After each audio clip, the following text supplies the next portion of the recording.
All right, guys, we're gonna get started. So thank you for coming to the third fundraising workshop. We really appreciate having you all here. And tonight we're going to talk about some really awesome things about Giving Tuesday, Breaks fundraising, and just some other updates from fundraising season. So first of all, I just want to say congratulations and thank you so much for all the effort that you guys put into the one-day campaign. Together as a community, we raised over $500,000 in a week, which is really such an incredible accomplishment, and that is something really amazing for the Thon community and just something that we should really look at as a huge marker of our success this year. So thank you. We wouldn't have been able to do it without you guys. So today we're going to be going over Giving Tuesday, Break fundraising, the Break lottery, and just some alternative fundraiser and donation box updates. And then we also have a special guest with us, Mike Riggenbach. He's one of the associate directors of Four Diamonds. And then we will also be going over some things from Thon Nation.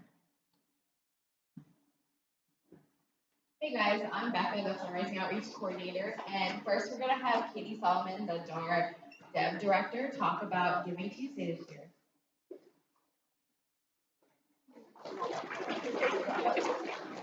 Hi everyone, my name is Katie, like Becca said. So this year we're going to be celebrating and pushing our efforts on Giving Tuesday a little bit more than we have in the past. So Giving Tuesday is a nationally recognized holiday, if you will, that actually has just come to be in the last 5 or 6 years. It started in 2013, and since then it's really hit the ground running. And kind of the basis of Giving Tuesday is that it follows Thanksgiving, Black Friday, and Cyber Monday, which are kind of all focused on spending and eating and shopping and things like that. And then Giving Tuesday falls in that slew of days for giving back to something. So a lot of people and individuals, companies, whoever, they're usually looking on Giving Tuesday to give back to an organization through the hashtag Giving Tuesday. So really utilizing this hashtag in your efforts and your messaging and content that you come up with for your organizations could prove to be really helpful. So it's coming up in just 2 weeks from today. And something cool that we're going to be doing this year is Johnson & Johnson will be partnering with Thon to provide money as matching funds for organizations' fundraising efforts. So what this will look like is it's going to take place in the form of challenges that will occur from 11 a.m. to 3 p.m. Each hour will announce what the challenge will be for that hour, and then depending on what the challenge is and how your fundraising efforts go during that time period, you may be eligible to receive matching funds from this pool of money provided by Johnson & Johnson. The way that that's going to work, though, is it's going to be online donations only, so any money that is given into Thon via cash or check will not be eligible for matches. And then if you are eligible for a match based on the challenges that are occurring, you don't need to do anything additional to supplement or earn that match. It'll be automatically generated by us and finance, and will come up in your Think Finance tab after the fact.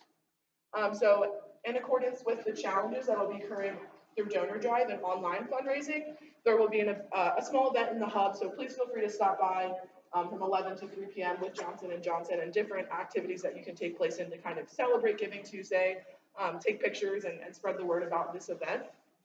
And then what to do over break. So I would highly encourage that you prepare messaging for your organization members, whether that be Facebook posts, Twitter posts. Mike will talk a little bit about how to successfully fundraise online, so definitely pay attention to that and take some tips away. But make sure that you are preparing this content for your organization members so that when the time comes, they can copy and paste them onto social media platforms or to their friends and family.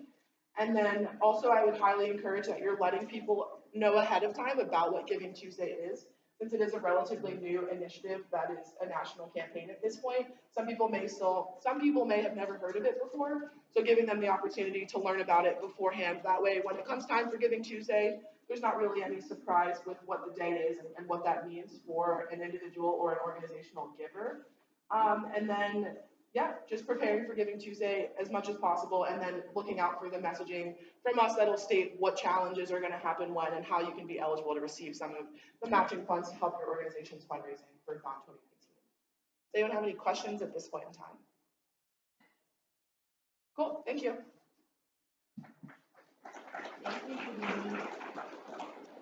So now we're going to talk a little bit about break fundraising and what are some of the stipulations on how to do that. And we're going to have the fundraising outreach captains tell you about that.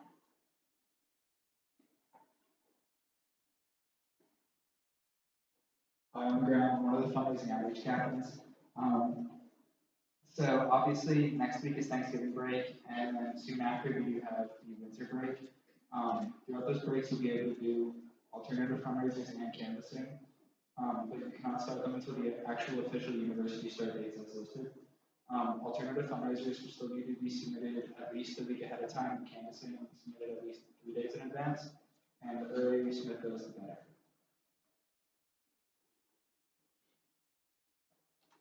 Hi guys, I'm Kate. I'm one of the other fundraising outreach captains.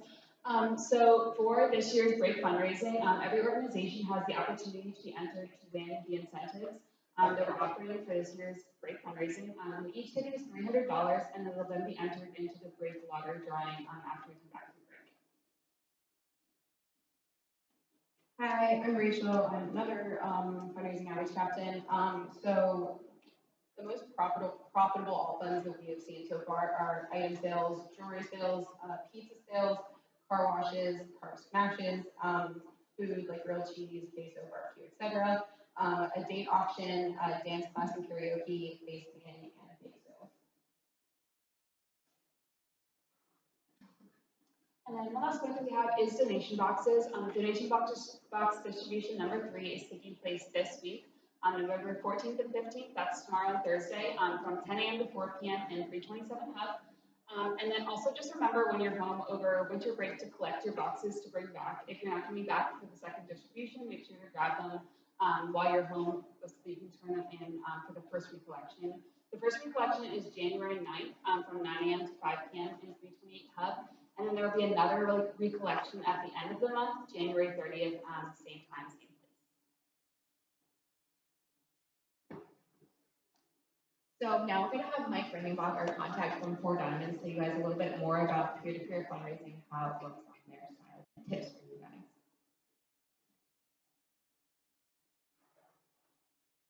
This is good. Hi everyone, my name is Mike Ringenbach. I'm the Associate Director of Four Diamonds at Kent State Children's Hospital.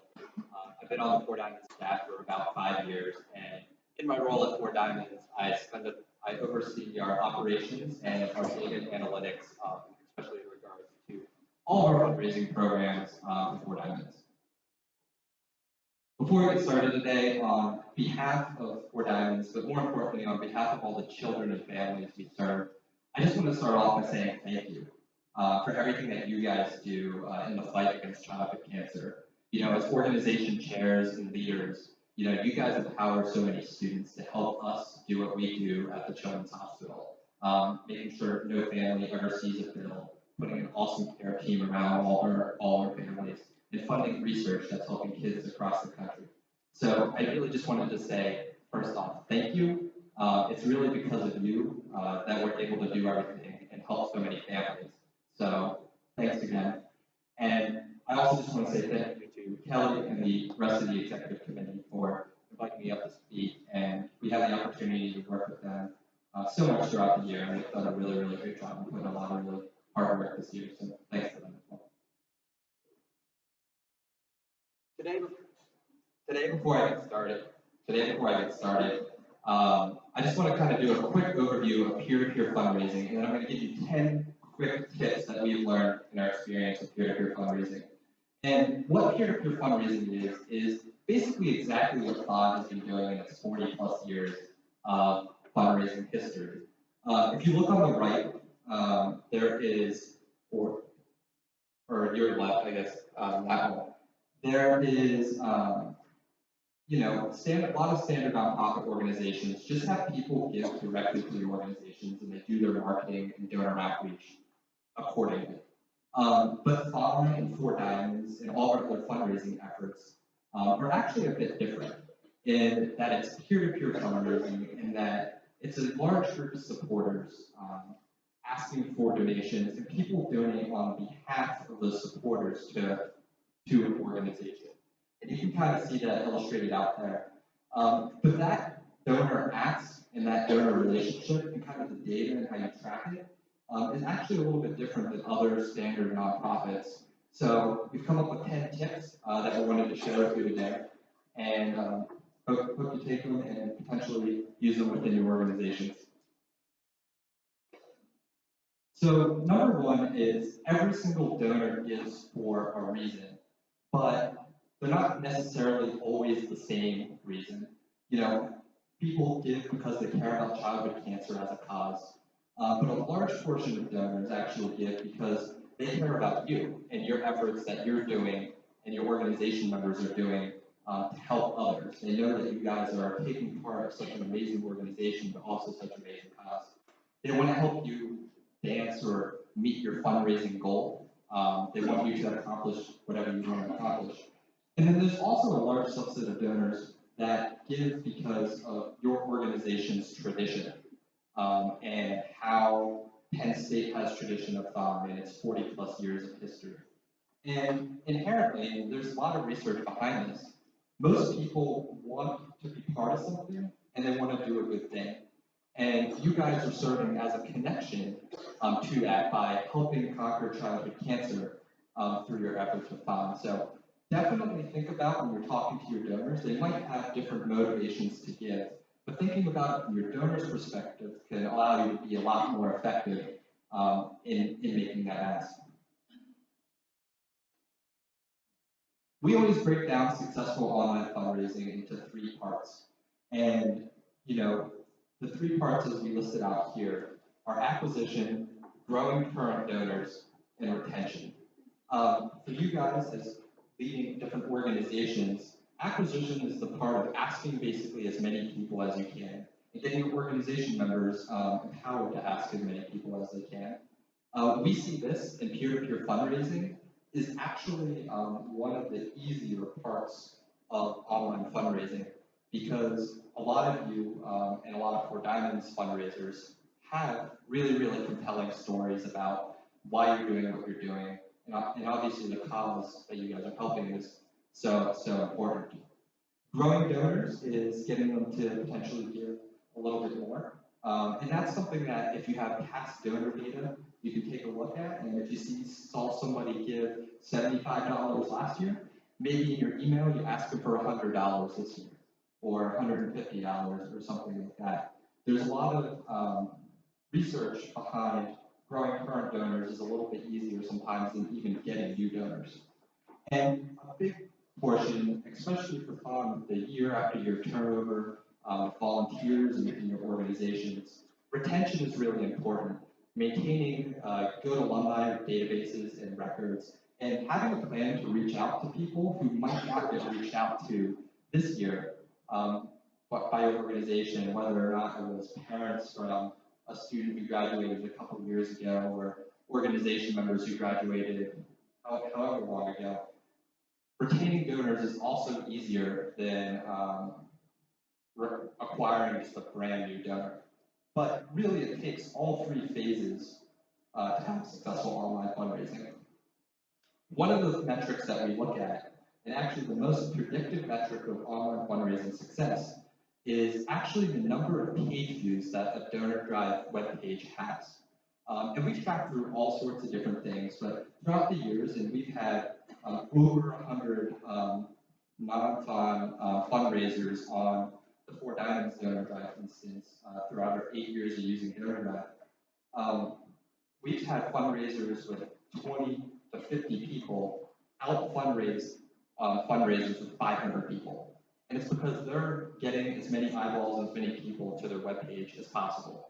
So the most predictive metric isn't necessarily the number of people, it's actually the number of web views and inbound traffic into your website.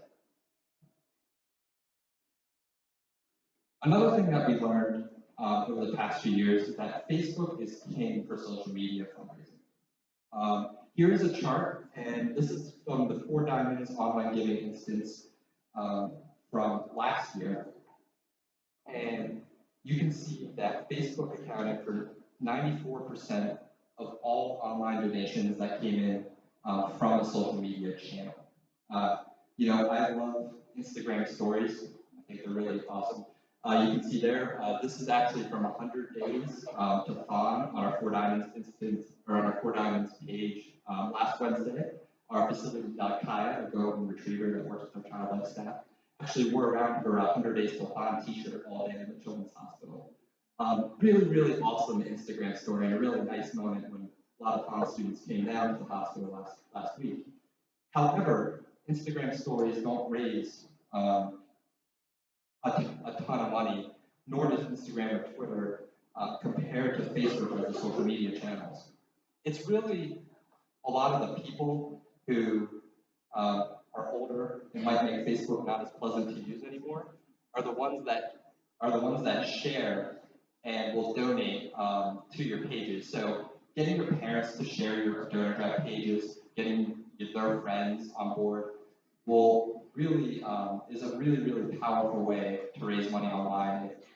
Facebook is the best social media channel for that.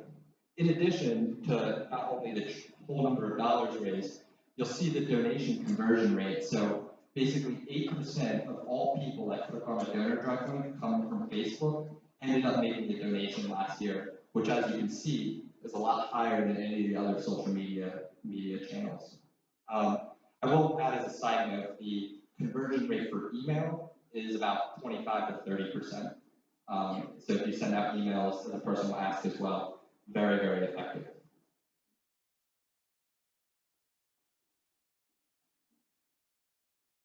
So in the 8 years that we've had the Four Diamonds instance, we've had over 100,000 fundraisers raise money for us in our efforts to conquer childhood cancer. And one of the big lessons that we learned is we can't really predict who's going to be super successful in terms of the type of person or the type of fundraiser. We actually had middle school students raise $5,000 for us for their birthday, and other fundraisers who we think will be really successful aren't as successful. And there's some things that people do behind it, but really you want to put every person in your organization in the position to be successful and give them all the resources, because I guarantee you there will be a fundraiser in your organization that comes out of nowhere and raises a whole bunch of money without you realizing. Another thing that we've learned over the years is to recognize top fundraisers. In this case, this is fairly intuitive, but what happens is with a lot of our events, there'll be a clustering of the top fundraisers, and they'll actually account for a large portion of our revenue for that particular event with fundraising. We've seen some events, the top 10% of fundraisers raise half of the money that is raised throughout that entire event. And that's okay. And obviously you want to get every single fundraiser to try to fundraise, but those top people figuring out different incentives or ways to recognize and thank them can be really powerful, because they can end up driving a lot of fundraising success. With that, however, more expensive recognition does not necessarily mean that it is more successful. There's been a lot of research in this area, a lot of research done by national nonprofits, and giving an expensive gift to the top fundraiser, maybe an iPod or iPad or something like that, doesn't necessarily make them more effective. And it can actually turn off fundraisers because they think they start equating the monetary value of the expensive gift to how much work they put in. What we encourage for incentives to all of our fundraising events is to do small tokens of recognition that you can't necessarily replicate. Shout outs in meetings, social media features on your social media channels, maybe giving a wristband or a t-shirt to the top 10 or everyone who raises more than $1,000. Thinking of some sort of small incentive to make people recognize for their work that's part that they wouldn't be able to get otherwise.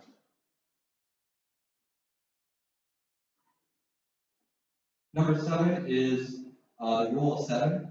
If any of you have taken some marketing 101 classes, or there's all sorts of different research in this area, people generally need to hear or see things 7 times before making a decision or performing an action. And that can come in all sorts of different ways, whether or not something is mentioned on the street, or they hear a radio ad, or they see a sign, or whatever. There's also more research showing that it might be up to 11 how much information is being thrown in today's age of everybody. But never assume that the first time someone will make an ask, or the first time someone will hear about FON, that they'll make a donation, especially in the online world. And sometimes it will take a combination of in-person asks, texts, emails, or social media in order to get a donation. And one thing I will note on a side note for your organizations is be sure to account for social media algorithms when you're posting. When you post on Facebook, say you have 1,000 friends on Facebook, only a small percentage of them actually are going to see your post because the Facebook algorithm will filter them out.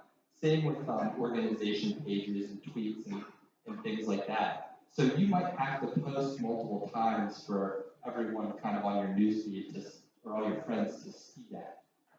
Same with organization pages. If you manage the page, like an actual business page for your org, you can actually see the number of people that have seen that post. And something usually with Facebook, especially for business pages now, it's only like 5 to 15% of your actual followers will see any single post unless it goes viral. So something to account for. You can't always assume that if you post it on Facebook that your friends have necessarily seen it.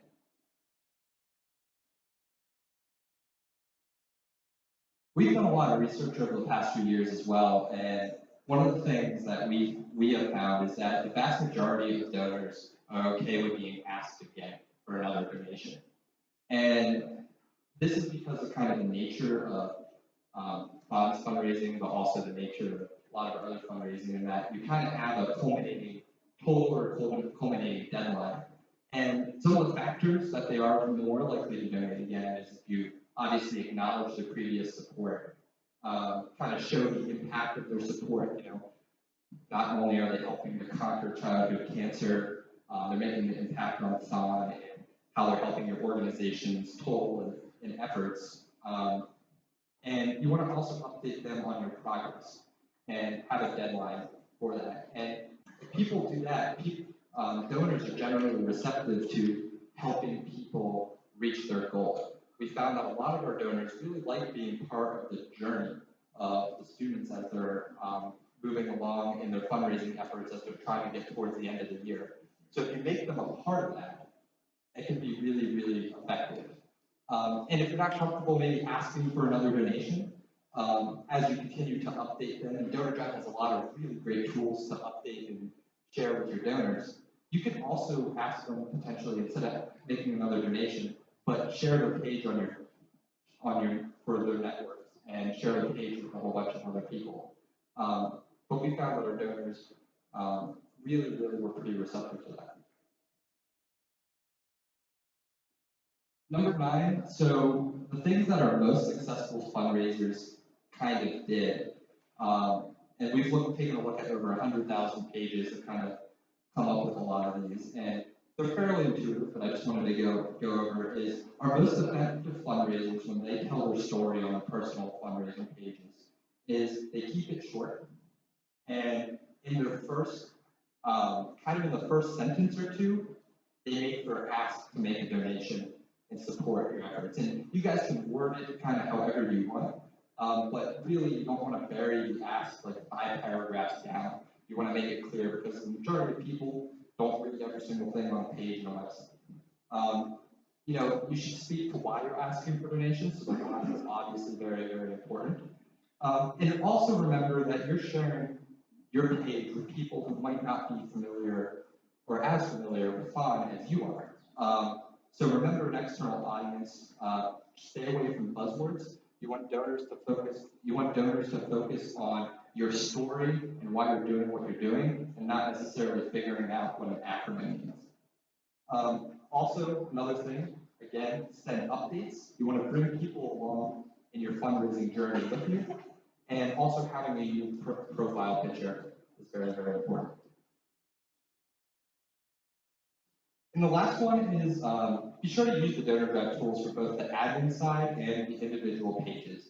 Donor Drive over the years has built, and they're a leader in peer-to-peer fundraising software, and they're used by a ton of huge national organizations. And we've taken a look at over 1,000 fundraising events that Fort Dodge has hosted, and the correlation is clear for all of our fundraiser types, for all the 5Ks that we've held, the mini-thons that are held across the country, community events, the events that use the tools that are provided in Donor Drive, the ones that engage with as many people as possible, are clearly the ones that are going to be the most successful. And some of the best tools I think within the donor drive platforms are the ones that you can use within the individual portal to say thank you and send out updates to all the people who have donated to you. If you were on donor drive last year, you can actually use the email function to reach out to people who donated to you last year. There's a lot of really great functionality with that.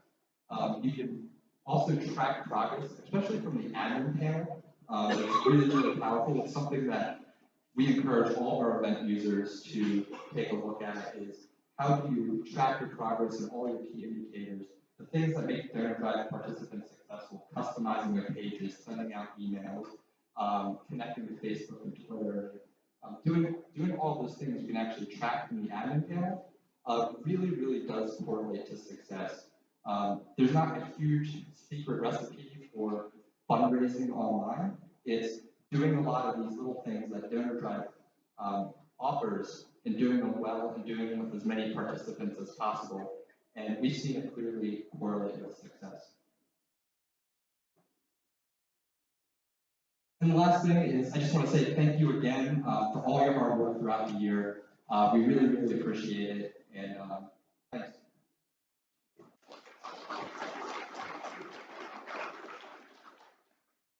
Thank you, Mike, for that presentation. Now we're going to have the foundation captains from DAR tell you guys a little about it and answer any questions you have. Hey, you guys doing? My name's Quinn O'Neill, and I'm the foundation captain for Thon 2019. And my name is Eddie Sotella, and I'm the alumni group fundraising captain for 2019. So we're just here today to tell you guys a little bit about Thon's new fundraising platform, Thon Nation. So Thon Nation is an umbrella campaign that kind of encompasses third-party fundraisers and alumni group fundraisers, along with individual alumni fundraisers and a few other categories, which Eddie will get into later in the presentation. But it's a platform that enables parents, alumni, and basically all non-students to fundraise on behalf of Thon.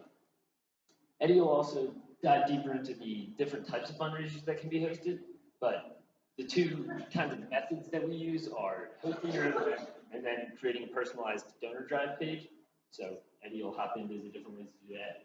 But finally, just on the generals of Thon Nation, it is a crediting opportunity for orgs and IDCs.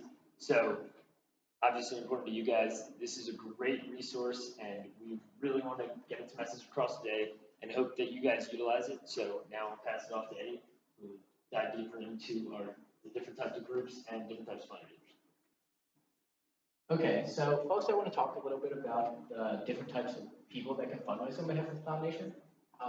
The first general group of people are the alumni groups, and those are the groups that are registered through the Penn State Alumni Association. But the second group of people, and really important for all of you, is individual alumni and organizational alumni. And this is really important because it's a great way, foundation is a great way for all of you leading organizations to engage your alumni and keep them involved.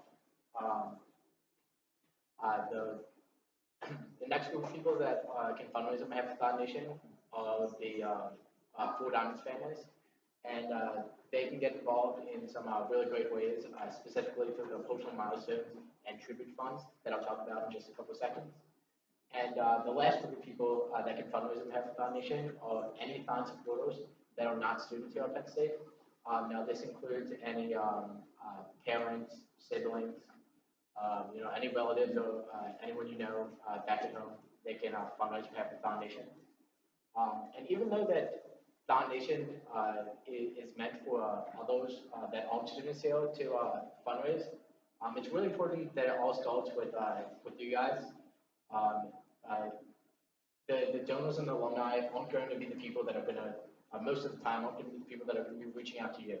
It's going to be your responsibility to reach out to them and let them know about this opportunity. And that's one of the best ways that you can be successful through this campaign. Now this includes, reaching out to people you know at home, your past teachers, people you know in your community that you think might benefit from a foundation fundraiser and might be able to help your organization and help Thon as a community by hosting a fundraiser. Now I just want to get into the ways that you can fundraise on behalf of Thon Nation. The first type is through creating a donor drive page for a tribute fund. Now, a tribute fund is a page set up in memory of someone who's lost. Now, this does not have to be someone who was involved with Thon or who lost the battle with cancer. This can be anyone who you want to keep their memory alive through a donation page. You can create a tribute fund to. Secondly, it's personal milestones. And a personal milestone, we often say that it's similar to on Facebook. You can donate your vote there. But what's special with this personal milestone is that it doesn't stop at birthdays. It can be graduations, anniversaries, any milestones in your life can be celebrated through this kind of page. And lastly is the host showing fundraisers. And this is where you can get really creative. We've seen fundraisers that range anywhere from this small Penn State football watch parties to large galas like the Hope Gala that raises hundreds of thousands of dollars for Thon each year. So there's lots of diverse options when it comes to hosting your fund. Thank you, Eddie.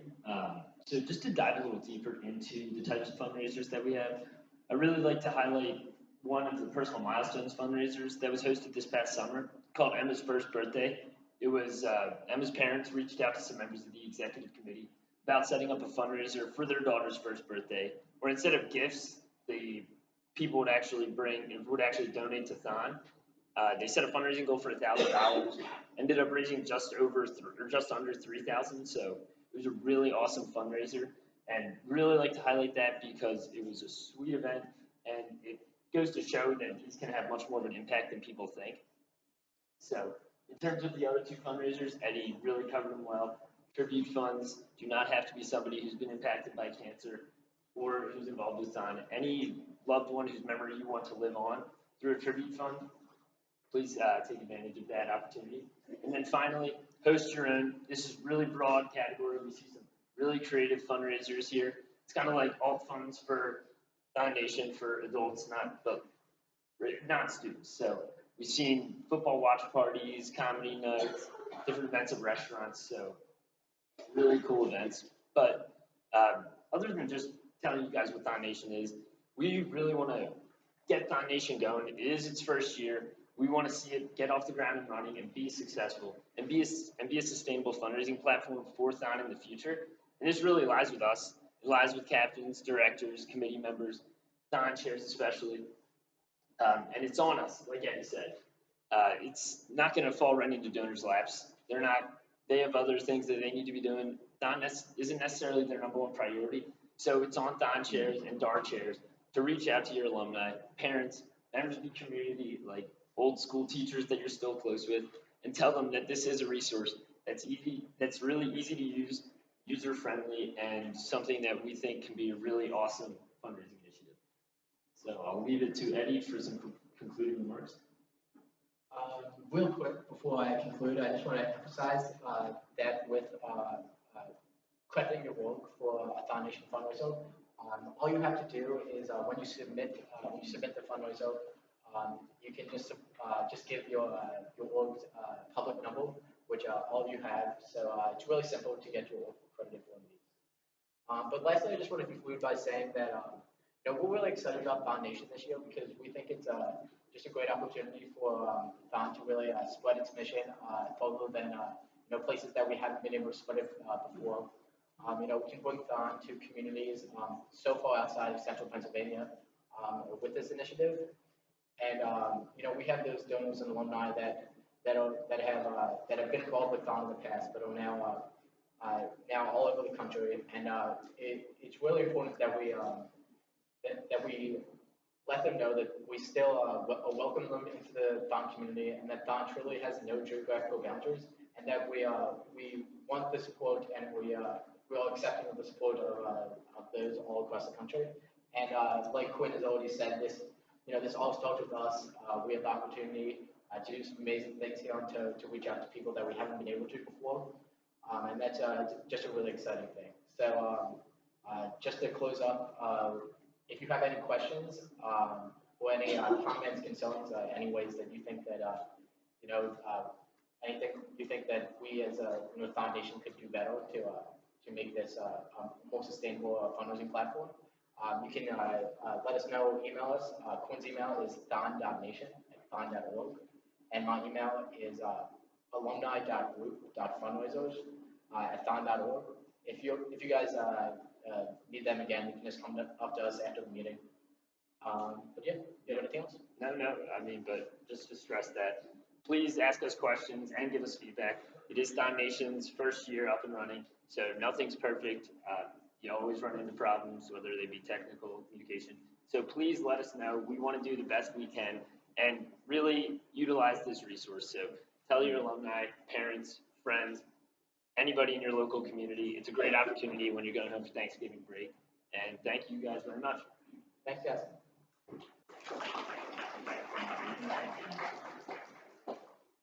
So before we wrap this up, we have just a couple more general fundraising reminders for you guys to keep in mind as we head into break. So if multiple organizations are participating in a fundraiser through, only one organization must submit the alt fund or canvassing request. Both organizations can still be credited, but you both have to submit a post fundraising report. And then when you turn in the money, it has to be turned in separate, and each amount you turn in has to be the amount you want credited. So if you want it split in half, make sure you each have half the money. And then if you don't submit them separately, only the submitting organization will be credited the total you brought in. And thank you guys for all coming. I hope you guys learned a little bit more about how to effectively break fundraise and took out some pointers from Foundation and Giving Tuesday, and then the pointers that Mike brought. But if you have any questions, we can answer them now, and then we'll be here after. Are there any questions now? Yes. Just to clarify, the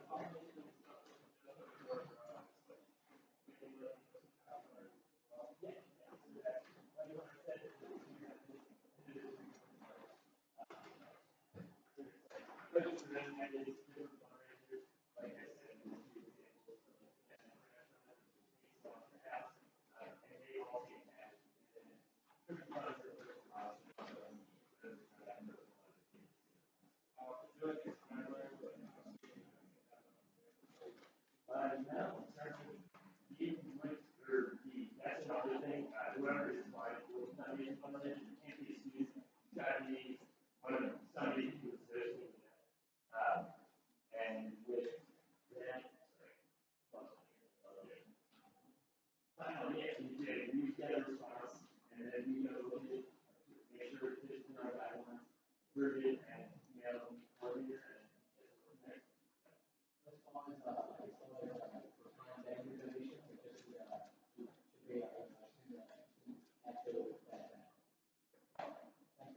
Yes.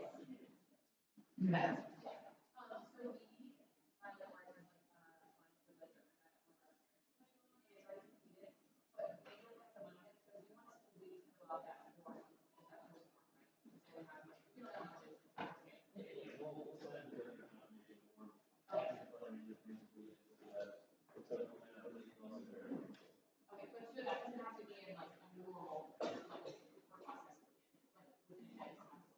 No, it's not the same as alt funds. It's all through them and Foundation. It's not, you don't have to do anything on things because it's not for students.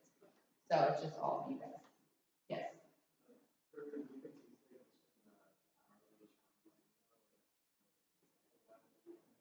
They'll be announced this Sunday before the Tuesday.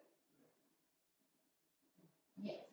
What is the latest minimum amount of time you need for the nomination for a fundraiser to be approved?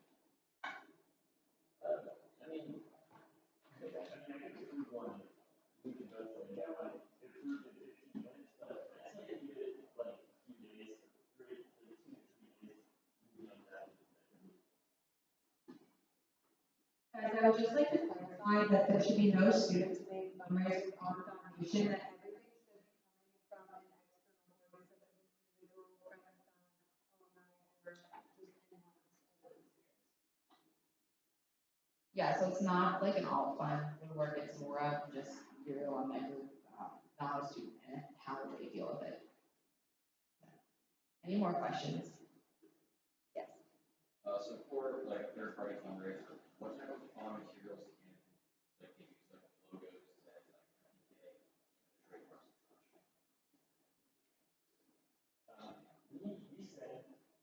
coordinate, hold one set of resource community, maybe start a kid once you back on there, the foundation fundraiser session from, say, like, almost like a Sunday evening. So we found it all necessary to. They should not be like using our tertiary or trademarks beyond like what is given to them in their like Any more questions? Okay, well then we'll stick around after, and then if you didn't sign in, make sure you sign in the back before you leave. But thank you all for coming.